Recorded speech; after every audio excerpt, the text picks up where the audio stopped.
Hi po, paano po pala kung voluntary and EDD ko po ay June 14, 2023? Ang nahuhulugan ko pa lang po October, November, and December 2022 at January, February, and March 2023. 2,800 monthly po, the rest din na po ako nakapaghulog. Hi Beb! For today's video, sasagutin natin yung question ni Ma'am Ann. Beb, kung ang EDD mo ay June 2024, para malaman kung ikaw ay qualified sa maternity benefits, exclude natin ang semester of contingency mo na mula January 2024 to June 2024. Now, ang magiging qualifying months mo ay mula January 2023 to December 2023. Diyan po magsaselect ng at least 3 to 6 highest monthly salary credits at syempre dapat may hulog ka sa nasabing qualifying period mo para makompute ang maternity benefits. Nabanggit mo na nahulugan mo ang October 2022 to December 2022.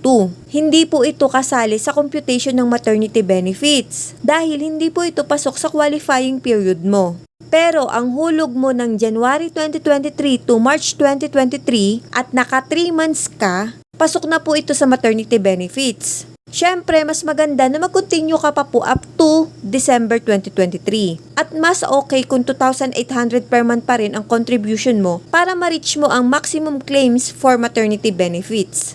Pwede mo naman ma-check sa portal mo kung eligible ka sa maternity benefits at kung magkano ang makaklaim mo.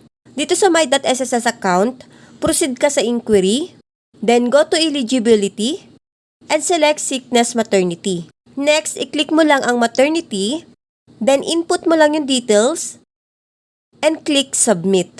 Sample lang ito, Beb. As you can see here, ito ang qualified period ng MSC or monthly salary credit.